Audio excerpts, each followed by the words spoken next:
لا انا وياك بتنام بنام، تقعد بقعد، بتاكل بتتقدم بقدم. مالك شغل فيني، انا بنام بروحي. اي ما لا تربط نفسك فيني يعني تليفون انا بنام الحين قطار. اشكرك. تير كمنجه ايش دراك تقول منجره. فضيت الطياره مره لقيتهم كلهم بالحمام قاعدين وانتم بكرامه. ايش فيكم؟ اقول اخ ما ذبحته بننام احنا قادرين. ترى صدق والله العظيم واحد من الربع بالنفط ماني بعد اكثر من كذي ما اقدر اقول لكم ومعروف قازره والله العظيم زايدين 66% ما قدرنا ننام والله العظيم ما قدرنا. تعرف اللي الكابتن بغى يبطل باب الطياره يقول هاي ماني سامع البرج والله العظيم. لا شنو القهر؟ تعرف اللي يعني قبل لا انا ما كنت ادري بالسالفه من المطار كلنا متجمعين الربع ايش كثرنا ماخذين احنا كلنا قاعدين مع بعض. شي يقول لي الياقوت قاعد يمك؟ لا هي قاعد يمي عليك. ليش لا؟ انا هقيت انا قاعد حاط السماعه قاعد اطالع الفيلم. انا اسمع الفيلم مغامرات بس ما اسمع التشدخ. يعني تعرف اللي يعني هم قاعدين وطايرين بالطياره ولا طب السياره فجاه تسمع هذا الصوت من وين طلع بالفيلم والله العظيم. تعرف تقول له هاني I do really love you a lot.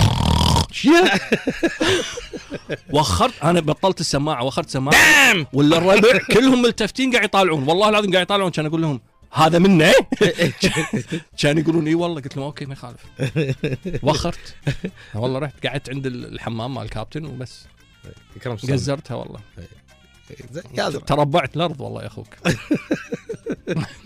زين اتهقى كم وحده تعاني من الشخير وايد ودها الدرفعه وايد والله وايد يعانون مساكين يعني بس ترى في ريال يعانون تدري. ايوه شوف هي على الصوبين.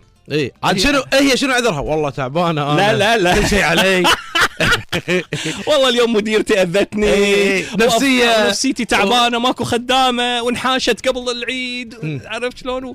وبعدين امي متهاوشه مع اختي وانا داشه بالنص بينهم فتستحملني لما تسمعني بالليل اقول حبيبي تصبح على خير عقباتك. هو التناقض. هو قاعد يطالع يعني جابل ماكو هيفاء وهبي شنو هذا؟ حوت عيال. بس هم مساكين هم ما يلامون. ترى بعضهم هاجر.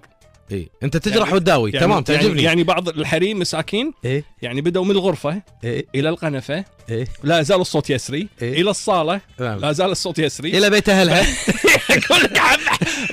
بعدين طلعت برا الديرة ياتها مكالمة ألو أخاف أنك بعيدة عني قلت أحسسك أنك في البيت.